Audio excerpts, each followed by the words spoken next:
السلام علیکم ورحمۃ اللہ وبرکاتہ۔ امید ہے کہ آپ تمام حضرات خیریت سے ہوں گے۔ آج ہمارا پہلا پوڈ کاسٹ ہے اور آج ہمارے درمیان تشریف لائے ہیں نوجوان عالم دین مولانا اور مفتی عمار یاسر صاحب۔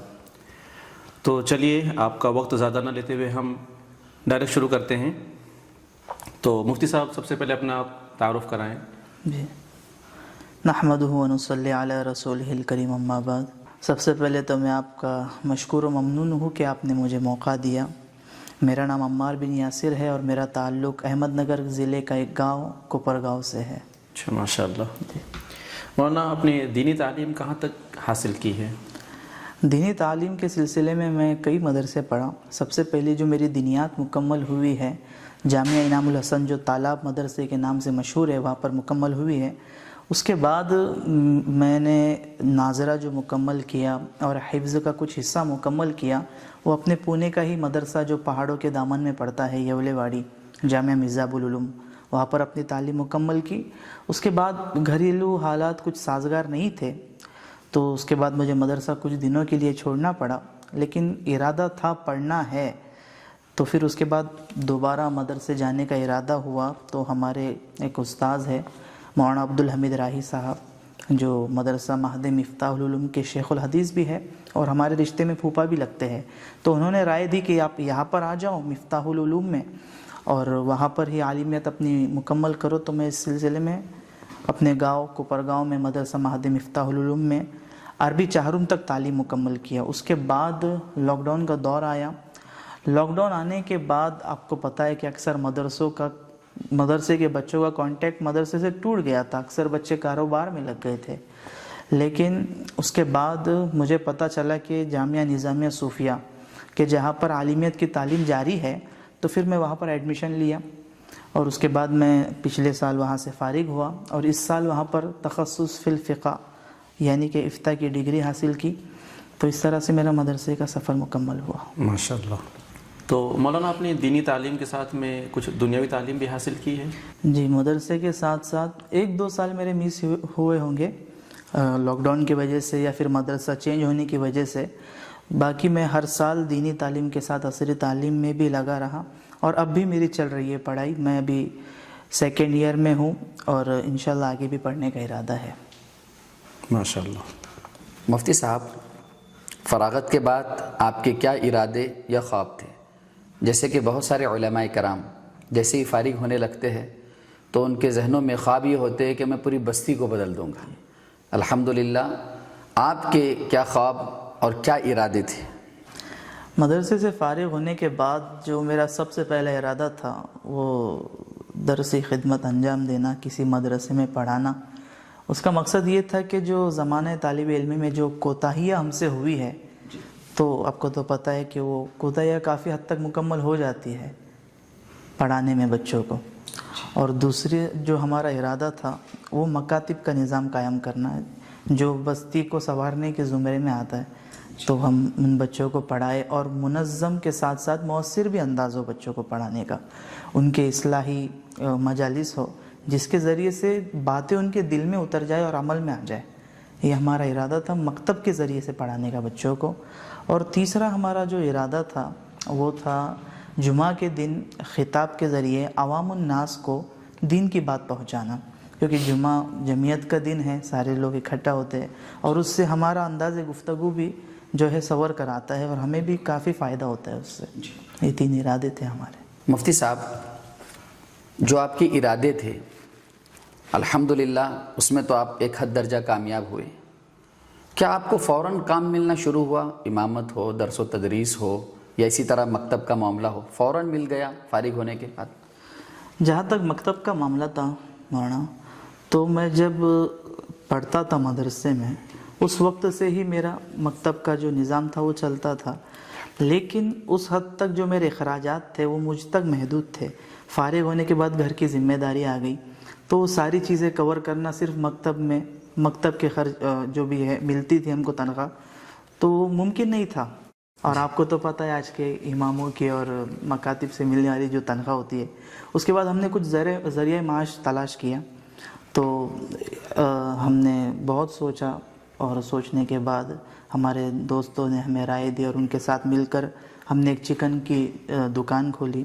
الحمدللہ آگے چل کر ارادہ ہے اور بڑا کرنے کا کچھ.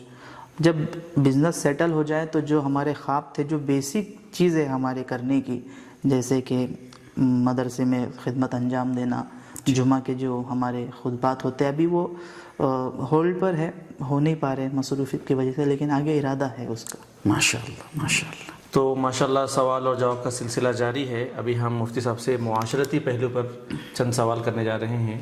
مفتی صاحب, خاندان اور سوسائٹی کا رد عمل کیسا تھا جب آپ دینی تعلیم سے فراغت حاصل کی؟ جب آپ نے خاندان میں تو رد عمل تو نہیں تھا کچھ, لیکن بہت سے طلبہ ایسے ہیں کہ جب وہ فارغ ہو کر آتے ہیں تو کافی تنگ نظر سے ان کو دیکھا جاتا ہے کہ اب تو اس کا کام یہی رہے گا, امامت سے درس و تدریس تک محدود رہے گا یہ بچہ, اور باقی کچھ کام کرے گا نہیں.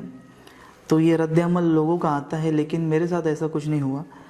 مجھے تو پورے خاندان کی ہماری خواہش تھی کہ میں عالم بنوں اور اپنے گھر ہی کو نہیں پورے خاندان کو ایک طرح سے دین کی تعلق سے رہنمائی اور رہبری کروں.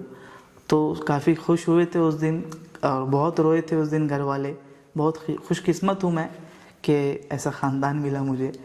تو رد عمل تو کچھ نہیں رہا میرا. کیا آپ نے کبھی یہ محسوس کیا کہ مدرسے کی ڈگری یا علم کی معاشرے میں ویلو کم ہے؟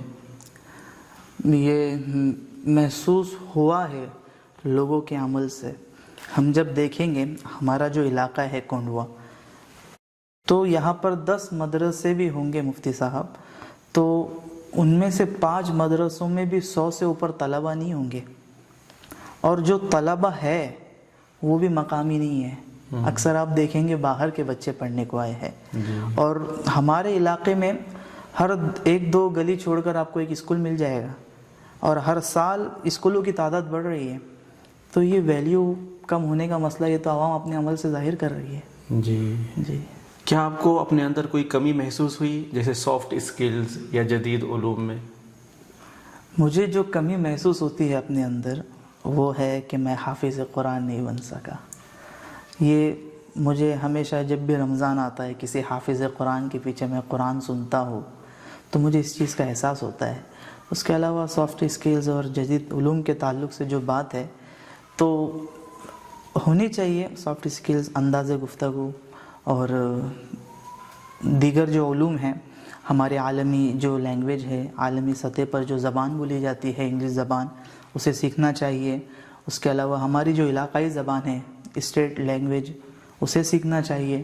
اور کمپیوٹر کے علموں کو اور دیگر علموں کو, کیونکہ ہمیں پورے امت کو لے کر چلنا ہے, ہمیں ایک حد تک محدود نہیں رہنا ہے. تو وہ ساری چیزیں آنی چاہیے ہمارے اندر. جی. ہندوستان کے بہت بڑے عالم دین ہیں حضرت مولانا خالد سیف اللہ رحمانی صاحب. ان کی بھی ایک بیان میں سنا گیا ہے, وہ بھی کہتے ہیں کہ مجھے اس بات کا ہمیشہ ملال رہا ہے کہ میں حافظ قرآن نہیں ہوں. جی. تو یہ بہت بڑی خوش نصیبی ہے کہ جن کے بچے حافظ قرآن بنتے ہیں, مگر بڑی بدنصیبی یہ ہے کہ آج بھی ہمارے سماج میں لوگ یہ سوچتے ہیں کہ اگر میرا بچہ حافظ بنے گا تو کمائے گا کیسے. وہ بڑا مشہور مقولہ ہے نا کہ لوگ کہتے ہیں کہ مولوی بہت کھاتے ہیں, اور جب کہا جاتا ہے کہ اپنے بچوں کو مدرسوں میں ڈالو تو کہتے بچہ کیا کھائے گا. اللہ اکبر کبیرہ. تو مفتی صاحب, آپ اس وقت کیا کام کر رہے ہیں؟ کسی مدرسے میں یا کہیں پہ امامت کر رہے ہیں یا پھر کوئی اور روزگار ہے آپ کا؟ فی الحال تو مکاتب کا نظام چلا ہوا ہے. میری خود کی انجمن ہے, اس کی برانچز ہے کوثر باغ میں اور داراللہ بریم میں, انجمن اصحاب صفہ. تو اس انجمن کو میں چلاتا ہوں, آدھا دن میرا اسی میں جاتا ہے. اس کے علاوہ میرا جو کاروبار ہے چکن کا, جیسے میں نے کہا, اور مصروفیت کی وجہ سے اور بالکل ابھی نیا میں کاروبار میں آیا ہوں, تو میرے جو جمعہ کے بیانات ہیں فی الحال ہولڈ پر ہے. اور جیسے میں نے آپ کو پہلے بھی بتا چکا کہ جب سب سیٹل ہو جائیں گا تو انشاءاللہ اسی پر ہمارا پورا فوکس ہوگا انشاءاللہ. جی ماشاءاللہ. مفتی صاحب, کیا آپ سمجھتے ہیں کہ دینی تعلیم کے ساتھ کسی ہنر یا پیشہ وارانہ تربیت کی بھی ضرورت ہے؟ جی بالکل, بہت ضرورت ہے. کیونکہ جو ہمیں تنخواہیں ملتی ہے اماموں کو, علماؤں کو, جو مدرسے میں خدمت انجام دیتے ہیں, مسجد میں امامت کرتے ہیں, وہ بہت حد تک محدود بہت کم رہتی ہے مولانا, جس سے ان کی ضرورتیں پوری نہیں ہوتی ہے.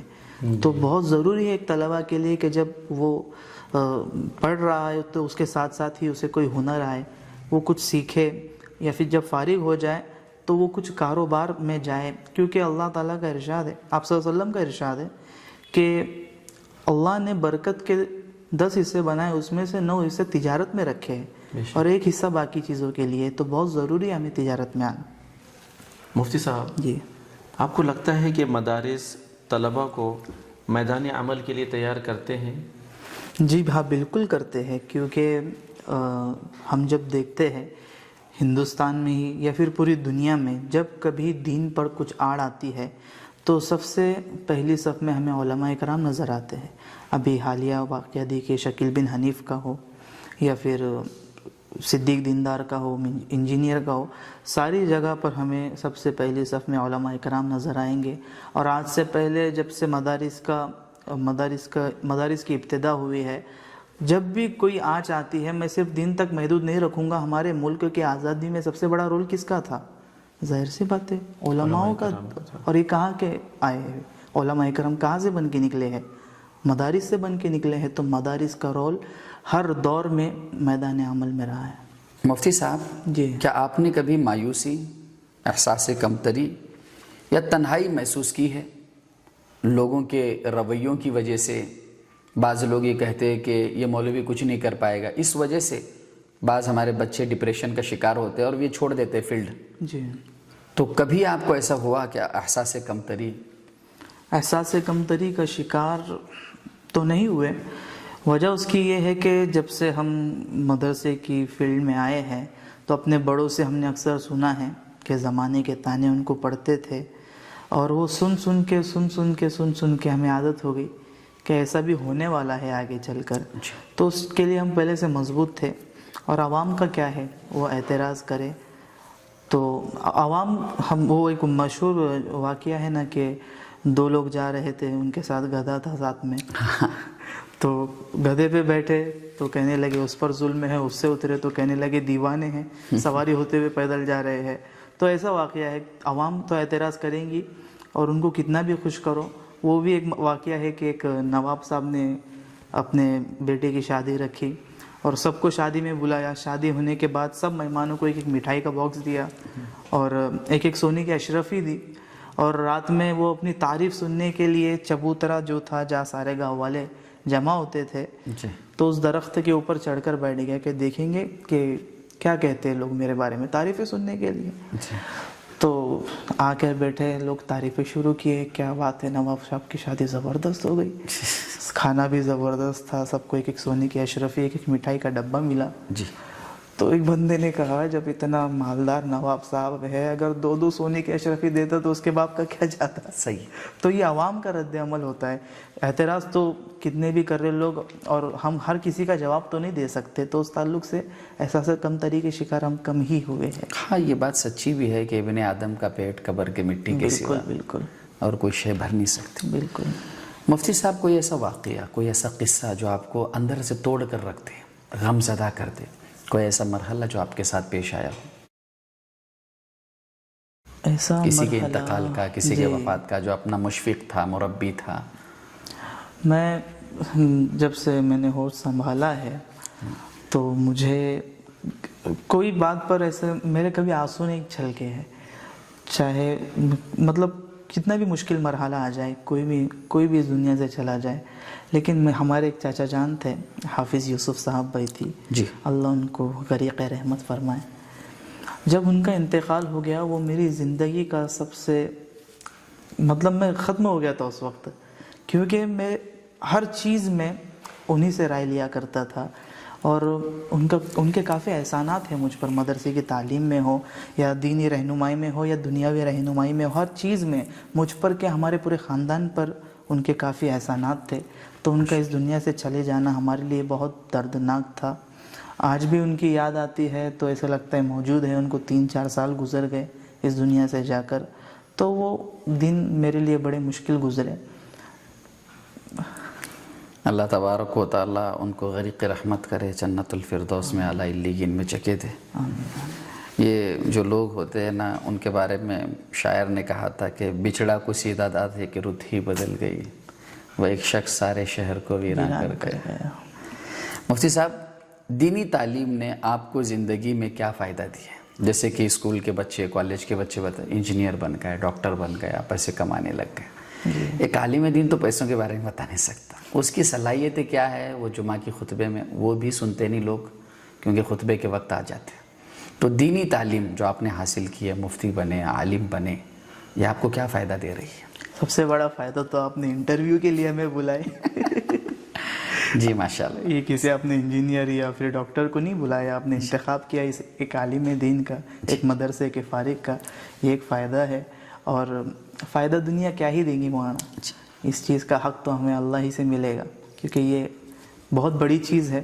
زمانہ اگر احد پہاڑ کے برابر بھی ہمیں سونا یا چاندی دے دے تو وہ یہ حق ادا ہی نہیں ہو سکتا ہے۔ لیکن ایک بات سمجھ میں آتی ہے مفتی صاحب، جی، کہ جو بندہ عالم حافظ ہوتا ہے، اللہ کے فضل سے اس کا علم سے وہ گناہوں سے بچتا ہے۔ بالکل بالکل۔ لیکن انجینئر، ڈاکٹر، اگر علم نہ ہوا دین کا، قرآن کا، احادیث کا، صحابہ کی زندگی سامنے نہ رہی، تو اس کا پیسہ اس کو گناہوں سے نہیں روکے گا۔ یہ بڑا فائدہ مجھے نظر آتا ہے۔ اسی طرح مفتی صاحب کچھ ایک انٹرسٹنگ سوالات جو کہ آپ کا پسندیدہ موضوع، ویڈیو بنانے کا آپ کا مقصد کیا ہے؟ ویڈیو بنانا جب ہم نے شروع کیے تھے تو اس وقت اتنے سنجیدہ مزاج نہیں تھے ہم، وہ تو اب بھی نہیں ہے، یعنی مقصد ذہن میں نہیں تھا؟ مقصد ذہن میں نہیں تھا۔ اور پھر جب بڑے ہوئے اور بہت سی چیزیں سمجھ میں آنے لگی تو اس وقت ہم نے یہ سوچنے لگے کہ جب ہم اس فیلڈ میں ہے ہی تو کیوں نہ اس سے عوام کو فائدہ ہو جائے۔ جی۔ اور ہمارے بڑے کافی علماء کرام اس فیلڈ میں آلریڈی ہے، تو انہی کے نقش قدم پر میں سب سے زیادہ کسی سے انسپائر ہوا تو مولانا عبدالرشید صاحب، ان کا کافی مفتاحی صاحب جی، ان کا کافی سپورٹ رہا ہمیں اس چیز میں، اور انہوں نے بہت ہمیں موٹیویٹ کیا کہ اس فیلڈ کو چھوڑو نہیں، کنٹینیو کرو، کامیاب ہو جاؤں گے انشاءاللہ ایک نہ ایک دن۔ بہت سپورٹ کیا، ہر لائن سے اس چیز میں انہوں نے بہت سپورٹ کیا۔ میں تو کہتا ہوں سوشل میڈیا کی وجہ سے ہماری جو بھی تھوڑی بہت شہرت ہے تو انہی کی وجہ سے ہے، تو کافی ساتھ رہا ان کا۔ اور مقصد پھر کچھ یوں بن گیا کہ ہم جو باتیں کر رہے ہیں وہ عوام تک جو پہنچ رہی ہے، بہت آسان ذریعہ ہے آج کے دور میں، ورنہ ہمیں کچھ اگر سیرت النبی کا ہی جلسہ رکھنا ہے، 500 لوگوں کو بلانا ہے، 1000 لوگوں کو بلانا پڑتا ہے، اس میں سے 500 آتے ہیں، سب کے کھانے کا انتظام، لائٹنگ، اسٹیج، ساری چیزیں رہتی ہیں مولانا، وہ ادھر آسانی سے وہ چیز ہو جاتی ہے سوشل میڈیا پر۔ اور دوسری چیز یہ کہ میں نے جب سوشل میڈیا پر دیکھا کہ جو کریئٹر لوگ ابھی جو کریئٹر بن رہے ہیں، اپنے آپ کو کریئٹر بنا رہے ہیں، تو ان کا یہ رہا کہ اسلام کے تعلق سے، اسلام کو جس طرح سے وہ پیش کرتے ہیں کہ باطل اس کو دیکھ کر بالکل سمجھ لے کہ یہ، سمجھ لو، وہ ورڈ یوز نہیں کر سکتا میں، جو نام سے ہمیں کوسا جاتا ہے اس ملک میں، جی جی جی جی، وہ سمجھتے کہ بس یہ وہی لوگ ہیں اور یہ سب ایسے ہی ہوتے ہیں۔ تو اس کے اگینسٹ میں یہ ویڈیو بناتا ہوں کہ ہماری خوبصورتی جو اسلام کی ہے، کہ آپ صلی اللہ علیہ وسلم کا فرمان ہے کہ اگر اس کا پڑوسی بھوکا سو جاتا ہے تو تجھ سے سوال ہوگا، چاہے وہ غیر مسلم ہی کیوں نہ ہو۔ تو یہ جو اسلام کی ساری باتیں ہیں، جو اچھائی ہے، اس کو پیش کرنا۔ دوسری چیز، ہمارے معاشرے میں جو خرابیاں ہے، جیسے کہ اس کو میں بتاؤں گا کہ ہم نے حال ہی میں ویڈیو بنایا تھا کہ عورت کے جنازے پہ لوگ کہتے ہیں کہ میت کا منہ ڈھانپ لو، کہیں غیر محرم نہ دیکھ لے۔ میرے بھائیو، یقین جانو یہی حکم زندہ عورت کے لیے بھی ہے۔ ایسے بہت سے ہمارے شکوے جو آج کے ہماری قوم میں، ہمارے معاشرے میں پائے جاتے ہیں، اور ایسے لوگوں سے بھی میں شکوہ کرتا ہوں کہ جو اپنے آپ کو مسلمان تو کہتے ہیں لیکن بس نام کے مسلمان ہوتے ہیں۔ اور وہ میں نے کہا تھا کہ میں بارہا اپنے بیانات میں بھی کہتا ہوں کہ ہمارے غیر مسلم بھائی جو ہے وہ قرآن و حدیث نہیں پڑھتے، وہ نبی کی سیرت نہیں پڑھتے، وہ ہمیں پڑھتے ہیں اور ہمیں دیکھ کر یہ فیصلہ کرتے ہیں کہ ان کا اسلام ایسا ہے، تو ہمارے جیسے عمل رہیں گے ان کے سامنے اسلام تو ویسے ہی جا رہا ہے نا۔ تو میں نے یہ بھی ویڈیو بنایا تھا کہ بھائی، دین کے سب سے بڑے دشمن ایسے مسلمان ہیں، ایسے بد کردار اور بد اخلاق مسلمان ہیں کہ جس کو دیکھ کر غیر سمجھتے ہیں کہ اسلام ایسا ہی ہے۔ تو اس طرح کی ساری ابھی ویڈیو ہمارا مقصد بن گئی ہے۔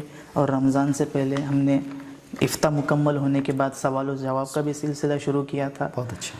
اور رمضان کے تعلق سے کافی سوالات آئے تھے، اور اس ویڈیو کو کافی ویوز بھی جاتے تھے۔ تو اس طرح کے ویڈیوز سے ہمارا مقصد ظاہر ہو گیا. تو وہ لوگ یہ سمجھتے ہیں کہ آسان ہے مسلمان ہونا، تو بالکل آسان نہیں ہے. بالکل.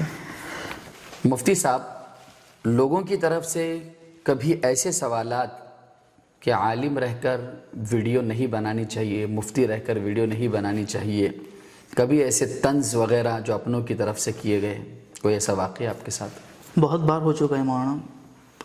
کافی لوگوں کے کمنٹس آتے ہیں، ان کو میں سمجھاتا بھی ہوں حکمت کے ساتھ، لیکن کچھ لوگ ہوتے ہیں نا کہ اگر ان کو دلیل قرآن و حدیث سے بھی دی جائے تو وہ اپنی بات پہ اڑے رہتے ہیں. میں اپنی اس بات کو قرآن و حدیث سے ثابت تو نہیں کرتا، لیکن اب وقت کا تقاضا ہے. ہم ہر بات گھر گھر جا کر کہہ تو نہیں سکتے. اگر وہ چیز ہماری کوئی اچھی بات، ہمارا بتایا ہوا مسئلہ اگر سامنے والے کو پیش آیا ہو، اس نے سن لیا اور اس سے رک گیا ہو، تو اس میں کیا بری بات ہے. اور ہمارے کافی بڑے بڑے علماء اس پر ہیں، موجود ہیں. اور جیسے زمانہ ہوتا ہے، آپ کو میں ایک بات بتاتا ہوں. حضرت موسیٰ علیہ السلام کا جو دور تھا، جادوگروں کا دور تھا. اللہ تعالیٰ نے جب انہوں نے جادو کیا، وہ جو جادو تھا ان کا، جب اسے ظاہر کیا، وہ عصا پھینکا جادوگروں نے ان کا، وہ سانپ بن گیا. تو اللہ تعالیٰ نے معجزے کی شکل میں حضرت موسیٰ کو بھی جو دیا تھا، انہوں نے بھی اپنا عصا پھینکا اور وہ سانپ بن گیا، سب کو نکل گیا.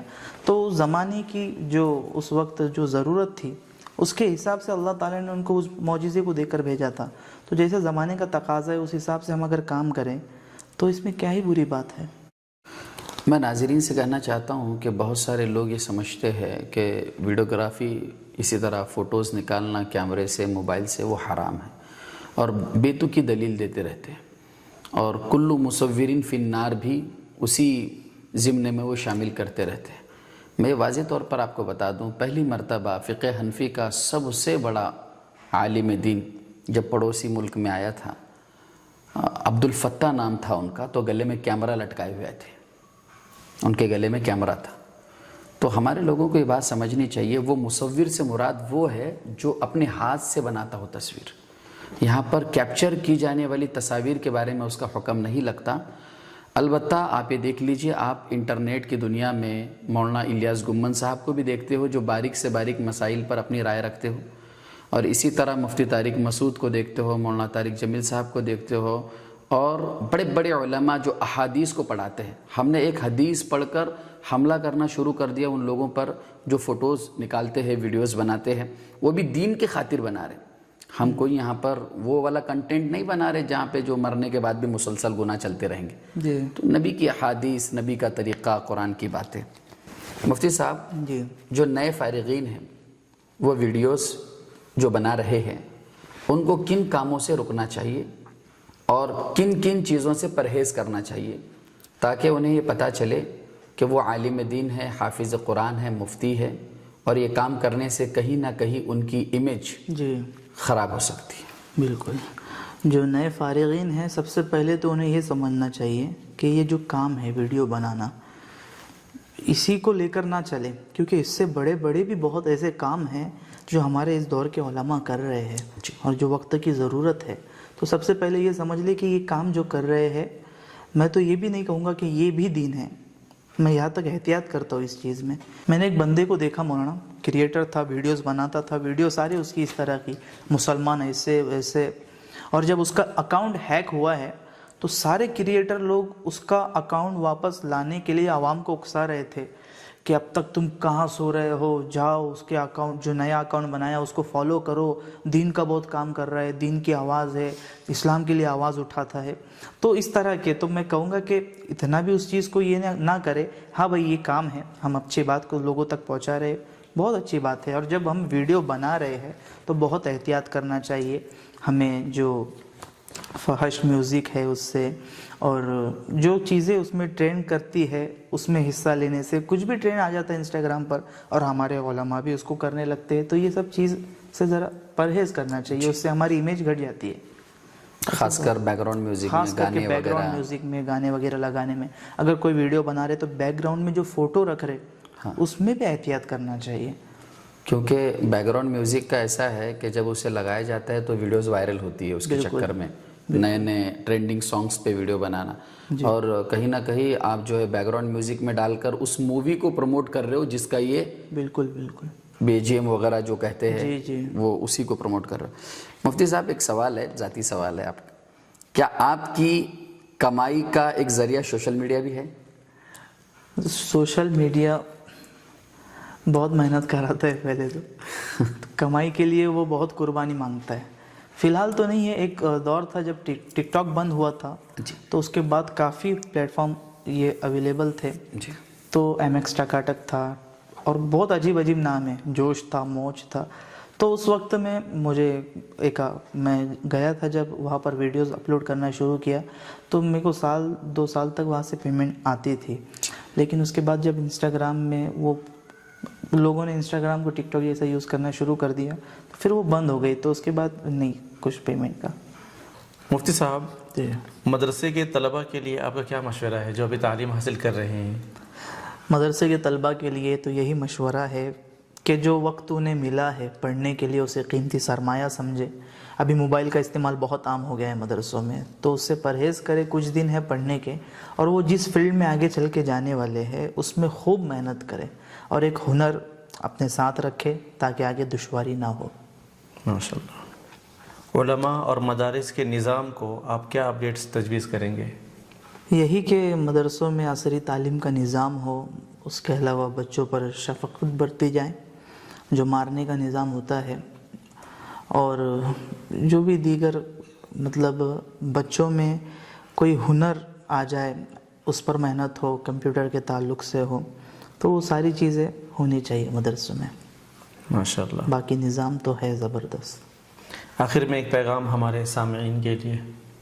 ہمارا بہت بڑا طبقہ، ایک دور ہوا کرتا تھا صاحب جب ایک مثال دی جاتی تھی، شراب بندی کی جب بات آتی تھی مسلمانوں کی مثال دیتے تھے کہ دیکھو یہ قوم ایسی ہے کہ ان میں شرابیں نہیں پی جاتی، حرام ہے، بڑا گناہ ہے، اس گناہ کو گناہوں کی جڑ کہا جاتا ہے۔ لیکن ایک آج کا دور ہے کہ ہماری نوجوان نسل نشے میں ڈوب گئی ہے، اور یہ بہت نقصان دہ چیز ہے جس سے خاندان تباہ ہو جاتے ہیں۔ تو ہماری نوجوانوں کو ضروری ہے کہ وہ اس سے بچے، اس سے گریز کرے، اپنے نسلوں کا سوچے، اپنے مستقبل کا سوچے، اور کافی خطرناک چیز ہے۔ تو یہی میں گزارش کروں گا، یہ التجا کروں گا عوام سے کہ وہ نشے سے بچے۔ ماشاءاللہ، مفتی صاحب کے ساتھ اچھا وقت گزرا۔ اب ہم ایک ریپڈ فائر کے طور پر چھوٹا سا پروگرام کا ایک حصہ ہوتا ہے پوڈ کاسٹ کا، تو الحمدللہ وہ ہم لینے جا رہے ہیں۔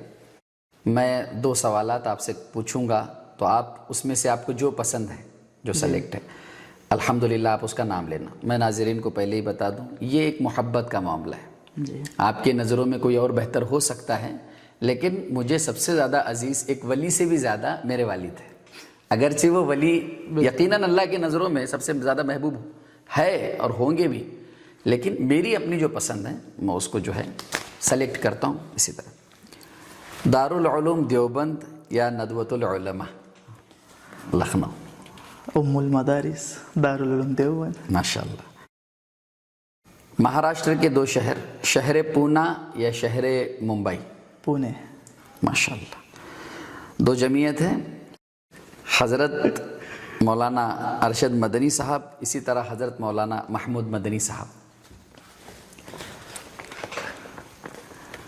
دونوں کے اپنے اپنے انداز ہیں اور دونوں اپنے انداز میں نرالے ہیں۔ ماشاءاللہ۔ 2 جماعتیں ہیں، جی، شورا گجرات والے، امارت دہلی والے۔